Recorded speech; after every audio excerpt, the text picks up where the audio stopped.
EX on Federico's side. One rare candy, maybe the Pheasantipity EX, which we've seen come up trumps so much, but this is winning in action. Both players 5-1-1, Swiss round 8. Here we go. Federico up against Hiroaki Hattori, and Hiroaki will be kicking us off.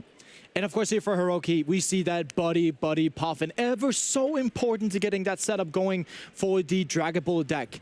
When we're drinking Dragon Ball, of course, it's like playing Charizard almost. Of course, Hiroki's not playing Pidgeot like you would see in a Charizard deck. He's playing more heavy towards Dusknoir, as we saw happened with Ryuko Okada happening in Dortmund as well when he won that. So really, I mean, centered around the Dragapult and a Dusknoir, that could go a bit faster than the Dragapult Pidgeot we saw of Clement Caubois earlier. So two different variants to it. Yep, so as we have a little look through the deck right now, just to try and figure out what's prized from his view as well, he's got to understand just how many pieces of the puzzle, those rare candies, make sure he knows he has access to those.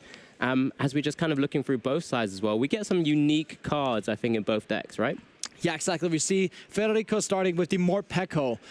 All the rambling about Morpeko has been in Pokemon Go lately, but right now we are seeing Morpeko starting in the active. Of course, that's Snack Seek, the ability. It says once during your turn, you may look at the top card of your deck and you may discard that card, which is fantastic because if you see a card that is not a lightning energy, you can steer clear of that, discard it, and use your electric generators to hit some more of those lightning energies. Yeah, increasing those ever so small percentages as we do see the Duskull and a secondary be hit the board. Ultra Ball now, I imagine Hiroaki will be looking to grab that Rotom free so that he can continue insta-charging, rebuild that hand, and hopefully then go into a really explosive turn 2. But, you know, this is still a very well thought out turn at the moment. He is eyeing up that Rotom V just in there. There it goes, straight onto the board after the Ultra Ball as well. And I can't imagine there's going to be too much else. Would have loved maybe an energy attachment. Of course, here, Hiroaki is playing that Sparkling Crystal tool card that allows a Terra Pokemon to utilize an attack with 1 energy less. But, you know, it always counts when you get the energy on the board. Exactly. When we're talking instant charging, I mean, it looks like Hiroaki has instantly set up this turn. Of course, we're talking about the energy attachment missing, but you can do that with the Crystal next turn. Of course, the Sparkling Crystal, such an impactful card coming out for Dragapult because before Sparkling Crystal, we barely saw Dragapult doing anything besides being played with Regidrago. Of course, you do see the instant charge here, heading over to Federico.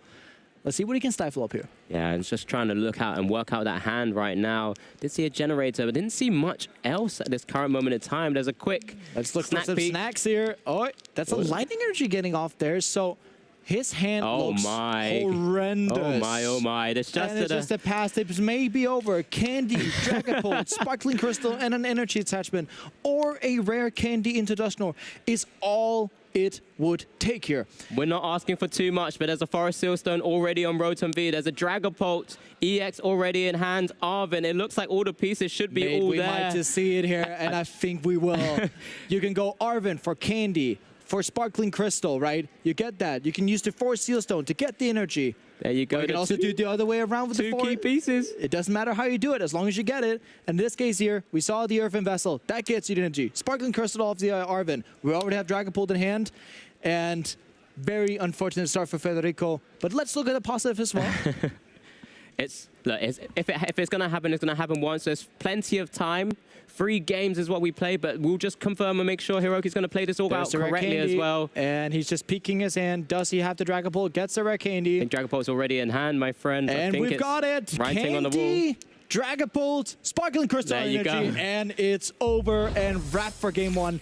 Very unfortunate here, but I mean, this is what happens in Pokemon, right? And this is what you'd want for Hiroki's side, right? I mean, going into your winning in, both players 5-1-1, putting themselves into a 6-1-1 position, potentially into day 2. Even better than those 6-2s. Oh, Don't worry about that. I'll have the extra point, push myself even closer, and he's going to be absolutely stoked about this current scenario that he's got here. And we're seeing here Hiroaki, he is smiling, and he's probably thinking, I got away with one there. That was a rather easy game for him to pick up, of course, and very unfortunate for Federico. But, of course, that does not show any part of the matchup. Federico started with Morpeko, which is, like, super nice to start with. Yep. Nevertheless, and we see the replay here, first turn, Ultra Ball Rotom.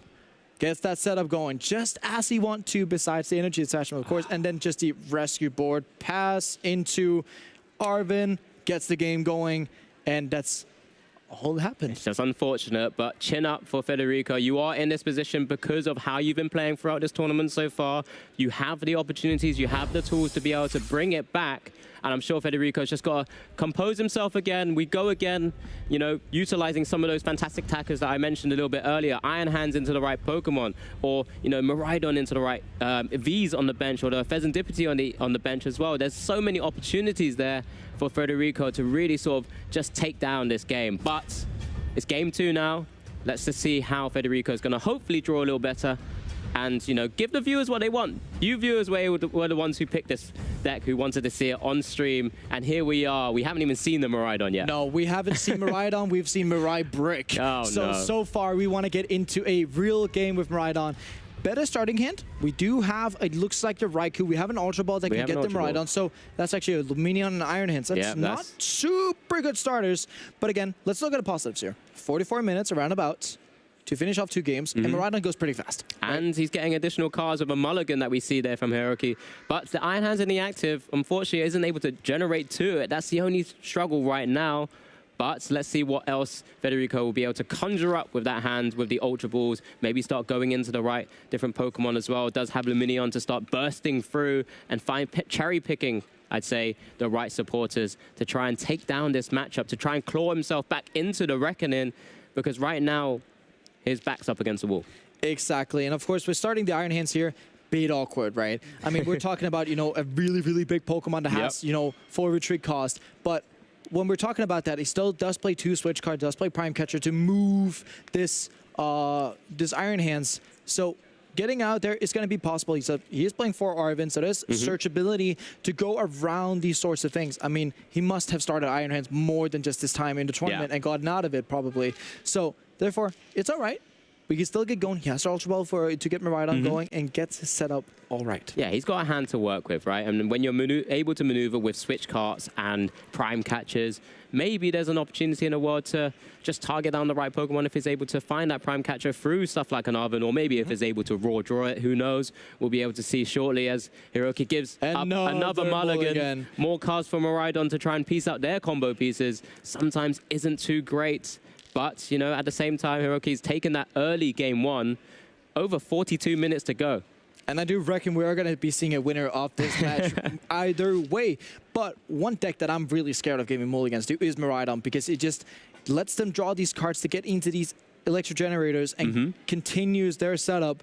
And they just want to get all these energies set up, because there's always this big end game burst potential if they have a lot of energy in play to go for this Raichu. There's also the wrapping up of the game that they can do with Blood Moon or Saluna, of course. So there's 2 different ways that they can be taking prizes. And Miraidon's like super efficient also in terms of the energy that they use and the way to charge up Pokemon. There's no evolving involved as well, which helps them a lot. And we do see prize cards here. Speaking of switch card, prized for Federico, but he does have another one and a prime catcher there. And we get to see Hiroaki starting off again with a Buddy Puffin. Yeah, but unfortunately does start the Rotom V in the active spot, and there's not too much maneuverability in that deck without utilizing those energy cards or the one-off switch or the one-off rescue board. So is there an opportunity? Is there a world where Federico is able to burst through, maybe just swing away with a Miraidon EX onto that Rotom V, take an early 2 prizes, and then start weaving their way forward to all 6 prizes then?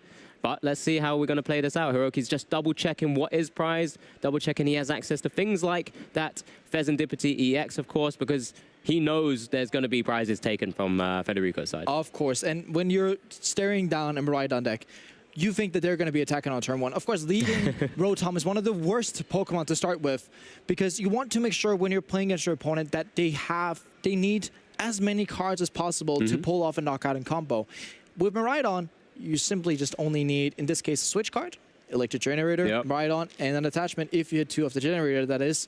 And it's not a lot of cards to pull off, actually. And when we're talking about generator, I mean, Federico, he plays 15 lightning energy. 1/4 of his deck is lightning energy. So presumably, he's been hitting quite good on those generators. So in Hiroaki's position, would you attach to the Rotom and retreat, or would you just maybe see the Iron Hands in that active spot and think, well, this is really tough for you to maybe swing off a big attack because you can't really maneuver it too easily? Me and Hiroaki actually thinks alike here, because I would also, with the context of Federico starting Iron Hands, right?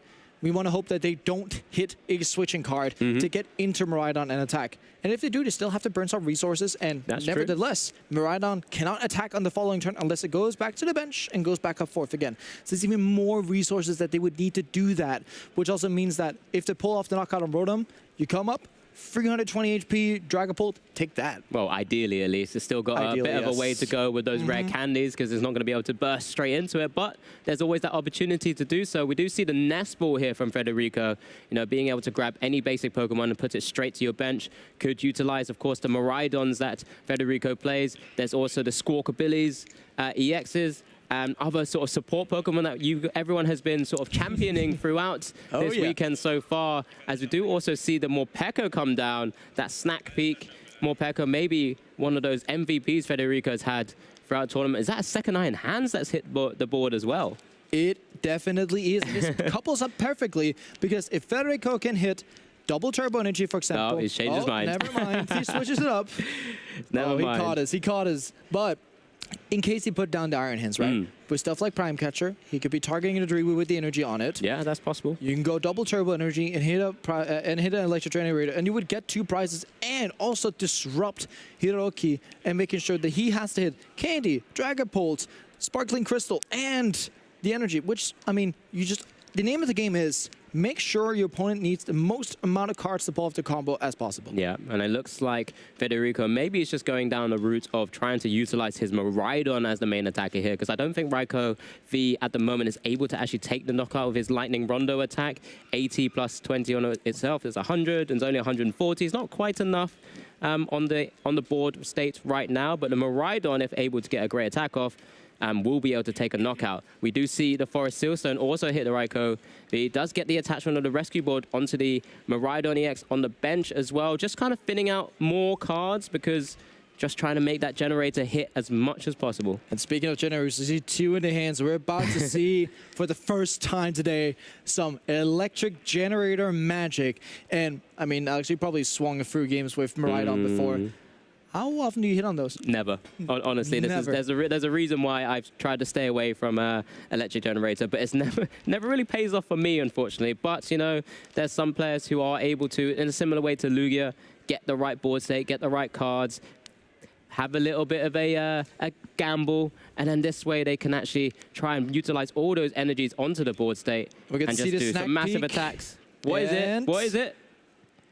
Oh. It's a thinker. It's not an energy because otherwise you would just let it stay. But it's probably something that's really important. And it's switch card. That's big. And let's see, Electric Generator. Come on, this is massively important for this game, of course. And what do we see? 1 energy. Okay. 1 energy is fine. We can work with that. We can work with it. And then we need the second one to give us a little bit more to work with. But of course, throwing away that 1 switch card.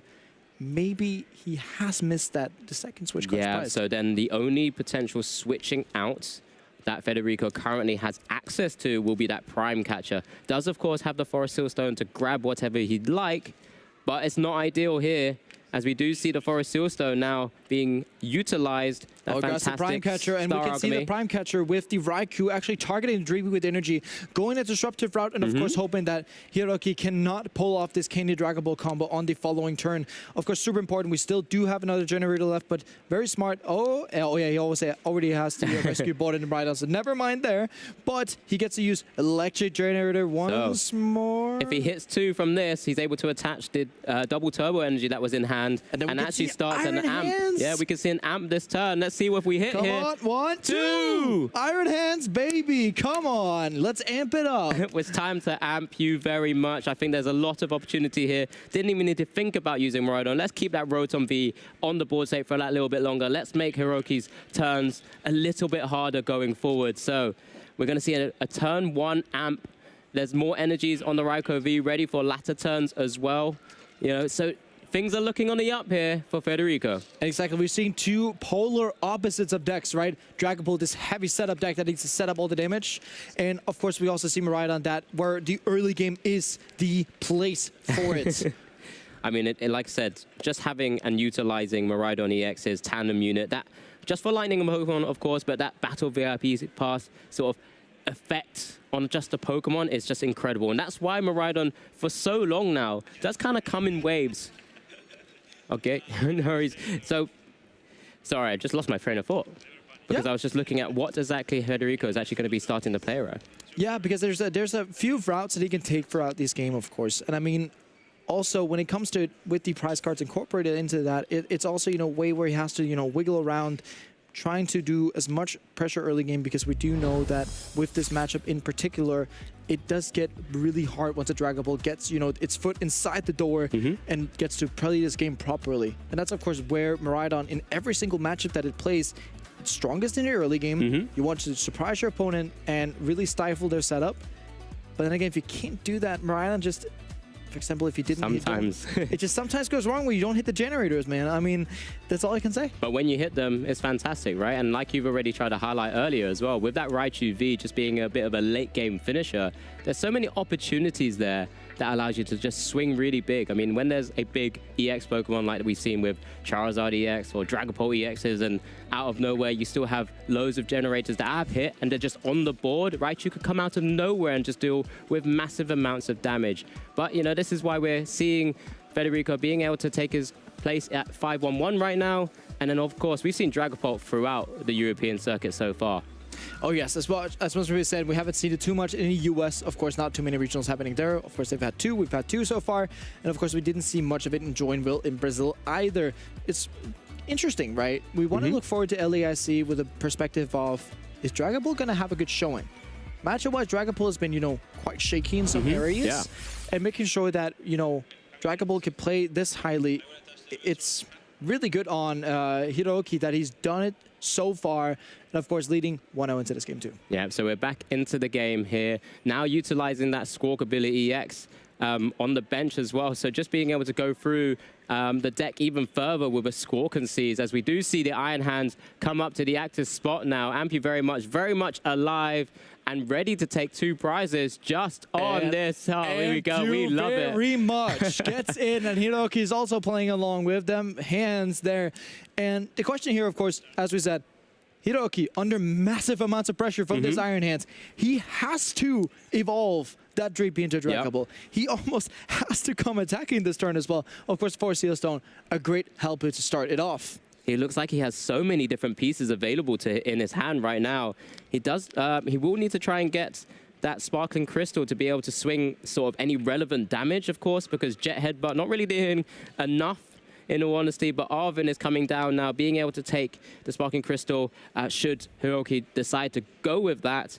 And the Forest Sealstone would then allow Hiroaki to also actually just pick up the Dragon Ball EX and start swinging as well. And just for you at home, of course, with the minor pause we had earlier, just some few technical issues, nothing happening, no Josh calls, any of those sorts. So we just continue from where we left off from. But of course, Hiroaki with this turn, of course, he wants to set up the Dragon Bolt. He wants to get a further setup because just one Dragon Ball is not going to carry you throughout the entire game. We know that. But it's also, you know, you have to hit so many cards in sequence as well to make sure that he can get there. Yeah, there's so many little... Again, because he can play it in a way where you're maybe taking 4 prizes on a turn, or sometimes even 6 if you're able to sort of navigate turns like that as well. There's so many little combo pieces, especially when you're utilizing not just the Dragapult with the damage drops from Phantom Dive, you've also got the Dust Noirs and the Dusclops' fantastic ability as well that we've seen throughout this weekend so far. Of course, it seems like I'm forgetting it almost, but it's just because we didn't see it game 1 and we saw Clement, of course, in Lille not piling the Dusk Noir as we're used to seeing. But, of course, here, getting out the Duskull sets up very nicely because Hiroaki does 200 with Dragapult this turn. That could be wrapped up by a Dusclops into next turn. Also meaning that if there's any XP share, which there's not in Federico's deck, that would also be bypassed as well, if so, because it was knocked out by Dusclops in that case, of course. And just getting into this, I mean, we can have some great setup from Dragapult because, of course, as we saw with Hiroaki in Dortmund, he was a master of setting up these double and triple knockouts. I mean, even Clement was able to in Lille, right? So just utilizing so many different Phantom Dives into the right Pokemon. You know, Hiroaki could just deal 200 damage here, put 60 on numerous different sort of EX or V Pokemon here as well to start setting that up. Can also then utilize things like the Dust Noir to maybe put 130 through his Curse Blast ability onto the Squawk ability as well. So 30 on Miraidon and 30 on Squawk. And you just name it yourself. Curse Blast from Dusk Noir is going to be able to take out that Squawk ability. And we'd already seen with Dusk Noir, the game can actually finish on the next turn because if Hiroaki goes Boss Miraidon, He can, with Phantom Dive, take out both Miraidon and Iron Hands while using Dusknoir on the Squawk ability to wrap up the game.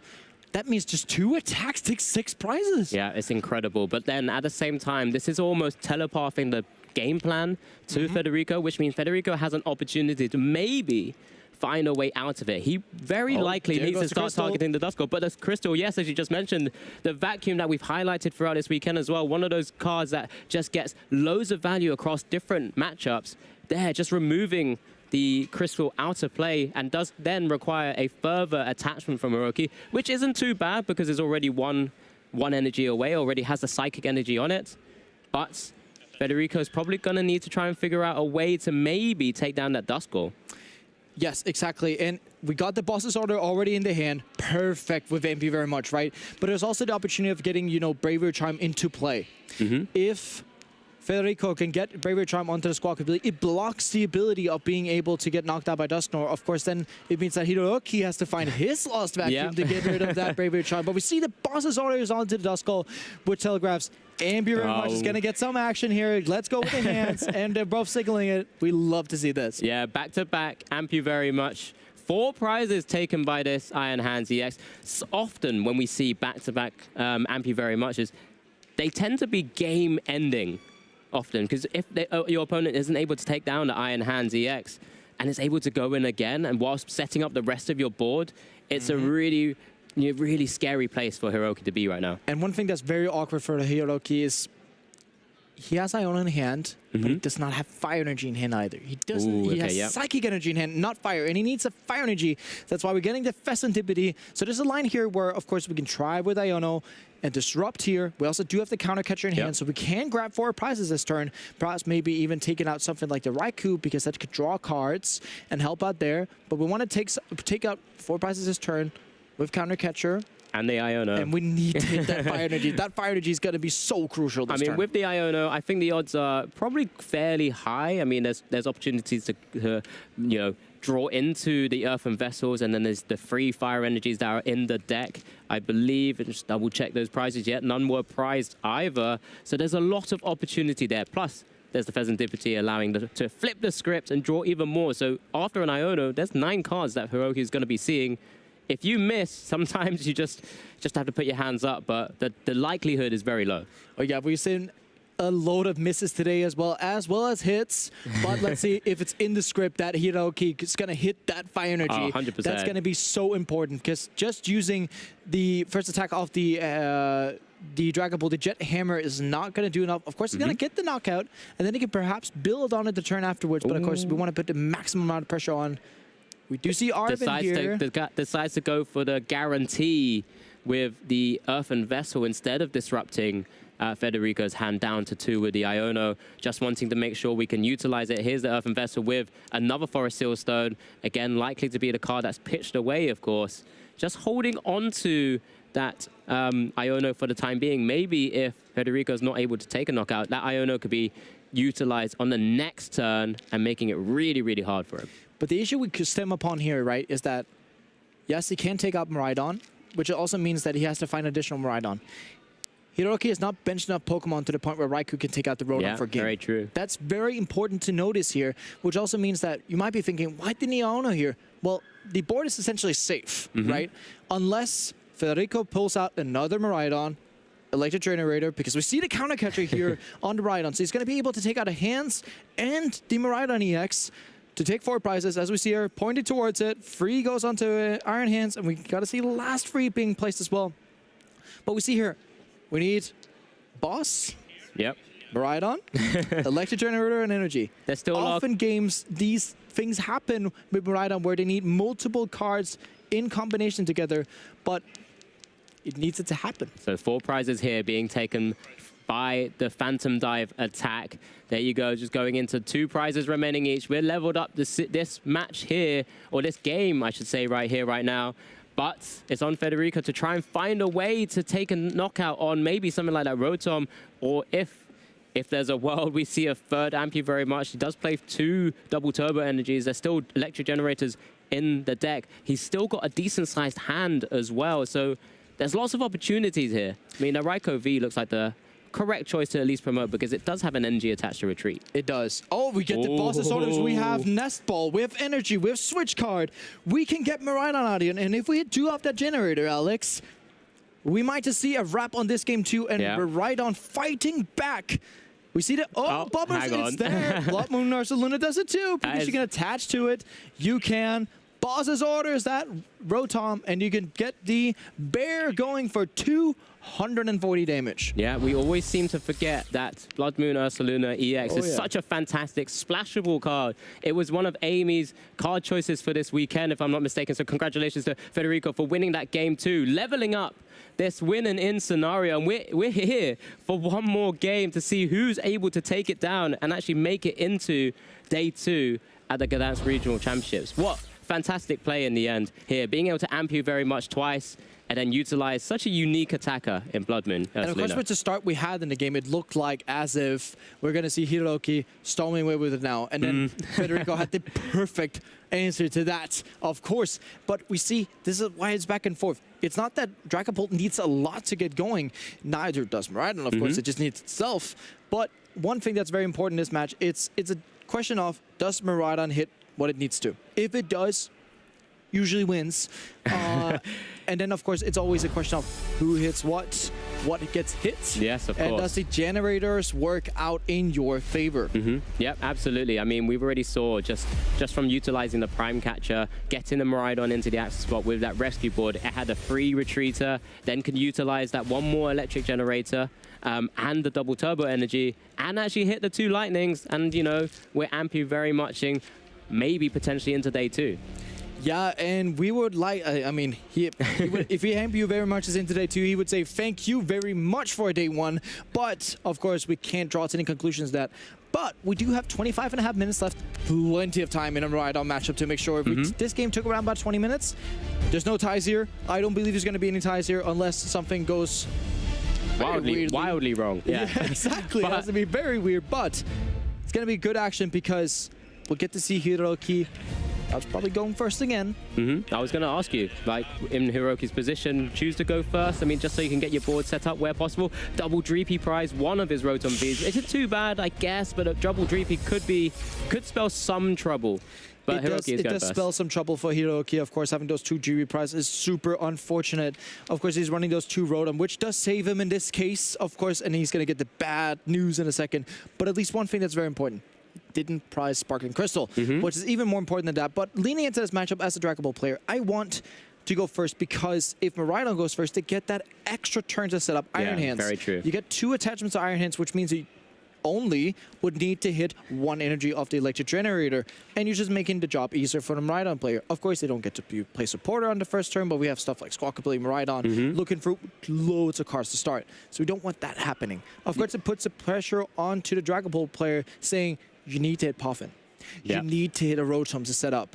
But Hiroaki's been doing it the other games, so why not just now again? Yeah, absolutely. And it's so far, I mean, even being able to, in game 2, just kind of set up the board and still be able to get an attack off and potentially maybe try and actually take that game away. It wasn't even that far off, right? Hiroaki was only 1 attack away from doing so, as we do see the Buddy Buddy Puffin for 1 Duskull and 1 Dreepy. Obviously, the other 2, as we've mentioned, our prize right now does have Nest Ball for the Rotom V as well, and an Ultra Ball for the next turn. So hand's looking pretty good in this scenario. I don't think I've ever seen Hiroaki have a bit of a bad hand so far. You know, always having an out to a Buddy Buddy Puffin and an out to a Rotom V. I mean, if Hiroaki can actually teach me how to do this every single game, that would be nice. But we see 3 games in a row getting the setup that he wants, which is perfect. We want games to be played. And with that said in mind, when we're looking also over at Federico, what does he have to play with? I saw an Arven, I saw a Force Seal Stone, so there's stuff to work with here. So we can maybe see Iron Hands again. Well, let's see. But at the moment, still on Hiroaki. I can't imagine there's going to be much more. I don't know if there was an energy available for Hiroki's side as well. But I'm sure we're going to end this turn with an insta charge because there's nothing else you can really do. No energies. 3 Ultra Balls in hand right now. And another Duskull as well. Yes, it's going to be hard to see, depending on, of course, what he instant charges into, what he's going to be doing next turn. But we see the instant charge here. Going to load up on some options, hopefully, and doesn't seem too hot here at the minute. It looked like a rare candy, and he's got Ultra Balls in hand, so maybe there's a way to get. Oh, he's a Dragon Ball in hand as well. Yeah, so but with the there's things Luminion going. We'll price see. in that case, that actually hurts a lot because it doesn't guarantee the supporter. But here we see coming out to Federico, has an Arvin here, can start getting this setup going, which is what he wants to every single time. And we do see a Electric Generator and a Force Seal Stone. The reality that we might be getting Iron Hands here sounds pretty real. Yeah, there's a great possibility here. But as we just get an opportunity for Federico to work out his prizes as well, he's eyeing up that Bravery Charm, that one-off copy. We've seen plenty across this weekend as well. Again, just some of those cards that are utilized and sort of hit by things like the Lost Vacuum and the Jamming Towers. And of course, imagining, you know, you're saying Jamming Tower. When we're talking tools, Raikou V is prized, which is usually the guy who takes the Force Seal Stone, which in this case also is going to make it a bit awkward for Federico. Where is that Force Seal Stone going to go? How is he actually going to be able to use it? It's only one target, right? That Raichu V may have to come down to be utilized as just a bit of a support Pokemon initially, but it's not ideal. Could be better, because you only really want to put Raichu when you're ready to maybe burst a massive amount of damage onto the board. But let's see the direction that Federico takes here, because I'm sure he's worked out that the Raikou is not available. Exactly, but at the very least, it gets the option to do things. As long as the Raichu and the Raikou aren't priced together, as to say, that would be very bad. Yeah, of course, he has the free recipients of the Force Seal Stone in this deck with the Raikou Luminion and the Raichu, of course. Yep. So there are some options, but of course, we're talking options that could be searched by Miraidon, that is. But here, of course, Federico has time to go through his options here. Why not, you know, select the way that he's going to go forward with his turn now? Because, of course, it's... I mean, we're in a winning it, man. Yeah, this is all tricky, right? Here, but we do see the Tandem unit coming down from the Miraidon, and this ball caught off the Arvin. We'll see Raichu and the Iron Hands. Suspect himself, Iron Hands, mate. Come on, let's go. Ampy very much still one of those potential attacks that Federico will try and utilize here. As we do see, there's a Switch card and the Forest Seal Stone, as we already mentioned, now being attached to the Raichu V as well. Just making sure he's able to grab those right pieces if and when he needs it.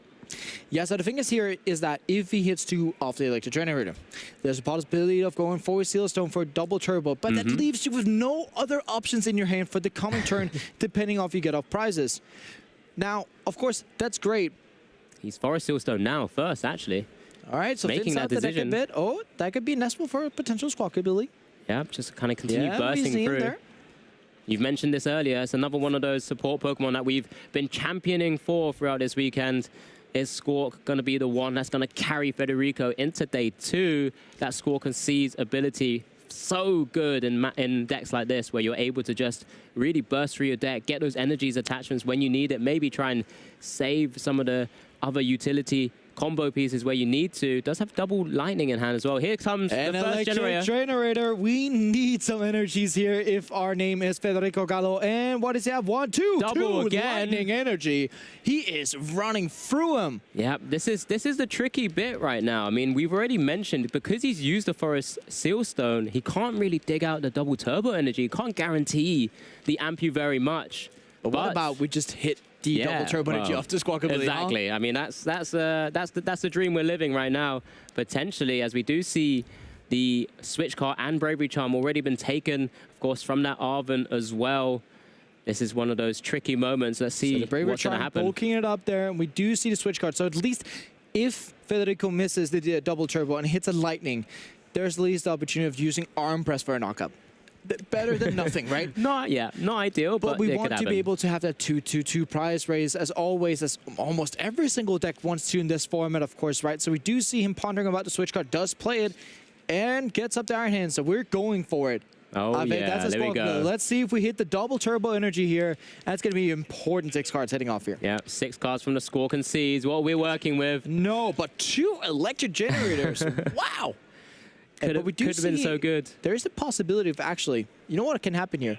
Federico, if he likes to play a bit here, he can go Prime Catcher, get the Iron Hands down to the bench, use an Electric Generator, and pull some energy on if he hits it. But the question here is if he wants to amp Yubin so bad, and he wants to.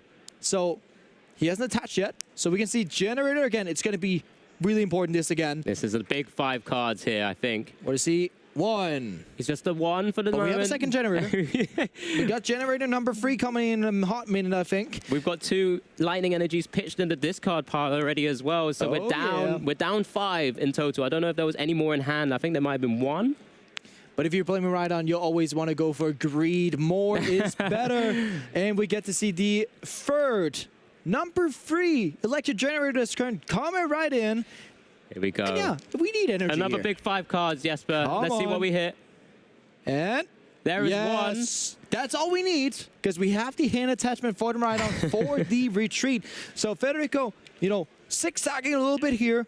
Iron Hands goes up, Iron Hands goes back, and now Iron Hands is going to come up again and do the impu very much for them 2 prizes. Yeah, the good thing is, without lots of things happening on Hiroki's side, the Iron Hands, because of that Bravery Charm as well, does have an opportunity to stick around quite a long time, because despite this 4 lightning energy, Ambu very much dealing with full amounts of damage, of course, 120, and being able to take an additional prize card if your opponent's Pokemon is knocked out by damage from this attack. So setting the prize race now down to 4 prizes. It's on Hiroki to try and retaliate here. But do you see what Federico has in hand as well? He has the boss's orders, and we're thinking that this Iron Hands is going to survive going back into Federico's turn, which means that the boss's orders, unless disrupted, can go and take 2 more prize cards. So it's going to be really hard on Hiroki. Of course, prizing those 2 Dreepies. Doesn't have the lots of options to get that extra Dreepy out. It might seem that this Dragon Bolt has to go the distance. Oh my, it looks like an Ultra Ball of... Triple Ultra Ball being utilized here. Unfortunately, just having to pitch those away because all the other cards in his hand are so vital here. But the issue here is there is no Lumineon. That means we can't go Arven and get the guaranteed crystal. So what comes up here is that he has to almost Serendipity if he needs to draw cards, which seems like the only option for him to draw cards right now besides Crackhold, but then he can't need to Dragapult, of course. So it seems like there's a bird, there's the Serendipity, and let's see if it's in the script to hit either a Sparkling Crystal, Arven, or something to get into the pieces that he needs. Yeah, there's a lot of cards that Hiroki could draw into that could really turn this game on its head. But it's going to take a lot from 3 cards because there was no other supporter already in hand. No Forest Sealstone ready to go just for that instant pick of a Star Alchemy V-Star Power. There's a lot riding on this, but... Oh, yeah. I mean, if there's a time for the Serendipity to shine, it has to be now. Because I might imagine if this Dreepy does not get evolved and goes down, which I would imagine it will if it doesn't evolve because of the boss's orders in Federico's hand, right? I mean, here we go. These are massive. These are massive. Flip the script. 3 Let's cards. see what we got. And he's peeking. We can't see it. He didn't show us. And just about getting a chance to see it there. It doesn't look too great. There is that. He's going to have to potentially... Can he Dragapult? And perhaps he has to just Jet Hammer this turn, which, I mean, gets the attack done, but it doesn't quite feel that great. Yeah, 70 damage from Jet Headbutt is it's not ideal at all here, but what else could he do? I mean, he could deal 70 damage to this Iron Hands. It's currently got 280 HP, right? With 230 with the Bravery Charms available. So he does just gust up. Onto the Squawk ability. That sets up, you know, with a Jet Headbutt, you're setting up a bit here. 70, it goes down to 90 HP, right? It means that you can actually Dusclops for 50 up to 120, which also means that next turn, if you can move that out of the active spot again, you can get the knockup with the Phantom Dive. Of course, here, there's the Arven. Yeah, you can get back. Just top deck the Arven, which is kind of crazy because there was no maneuverability without that actually being picked up. Oh, yeah, and of course, we do see that the rescue board is prized for Federico, which will be a fantastic target here. But we do see Iron Bundle. And one thing that'd be very smart here is what Federico wants Hiroki to be guessing here. That's why he uses the Iron Bundle first before the Arven. You want your opponent to be guessing. Asking questions of your opponent, right? Because, I mean, he must be scared to put up maybe a single prizer because the Iron Hands might come up some way. Flicking the Duskull, so there might be the opportunity of, maybe Rotom. Yeah, Rotom seems to be... It's a guessing game of how strong Federico's hand really is, actually. So there is a bit going on here. And then... now Federico can make his move depending on what's in the active spot and how do we deal with it. Because now, I think this is probably the best choice, right? Because you want to send a Pokemon up that can potentially take a hit. I mean, there's 3 electric generators already expended from Federico's side, and it's not the easiest to try and take a knockout on this Rotom because, unfortunately, the Iron Hand's only doing 160 with Arm Press, 120 with the Ampu very much. It's only there to kind of target down those squishier Pokemon, and probably the right decision here from Hiroaki, and just being able to then potentially retreat, although we'll have to utilize something like a rescue board to do so, or maybe that one-off switch card. Sorry, from Hiroki's side. But, you know, I think Federico actually was looking for that rescue board turn 1 as well from that Arvin he initially played. He was. That's why he had to grab the Bravery Charm instead, because that's when we saw the extra use of the Prime Catcher to maneuver the Iron Hands out of the way, which is a bit unfortunate, but still was able to take the Ampi very much 2 prizes. Yeah, but it does pay out here because it's going to be expensive for Federico this turn. He would have wished so bad that he still had the Prime Catcher, right? Oh, 100%. So he could have gone Prime Catcher on something like Dusclops to, of course, then again, we always talk about disrupting the opponent as much as possible. So we're getting the Force Seal Stone. Not going to be useful for a lot, but of course, Finning is winning, and then we can get the Switch card to maneuver a bit back. Of course, we're not going to be able to get the knockout on the Rotom, but what is actually interesting here is that we can get to Arm Press for 160 on the Rotom, right? Then we can actually block Hiroaki from using Dusknoir, because if Hiroaki uses Dusknoir, then Iron Hands can take 3 prizes on the Rotom coming back, and that means the rest of the 4 prizes taken. Yeah, absolutely. Hiroaki will have to kind of maneuver this turn where, although this Rotom V is likely to get damaged by this Iron Hands EX with Arm Press, leaving a 30 HP, as you've correctly highlighted there, Jesper, Hiroaki needs to deal with it. Right? If he's able to deal with this Iron Hands, we're very unlikely to see a second one pop up out of nowhere. And it means that popping the Dusclops is relatively safe. I mean, with Federico already having used 3 electric generators, yes, I agree. It should be pretty hard to pull it back out. But never say never. It could happen. We've seen very magical comebacks today, so I can't say no to that. But one thing for sure is that it's also difficult for just, you know, Hiroaki dealing with the Iron Hands at the first part. Of course, he needs the attachment to the Dragapult to attack. He needs to retreat back into the Dragapult if so. So it's actually really cool that Federico went ahead and used the Iron Bundle to do that exactly. And that's also why that he flickered the Duskull, right?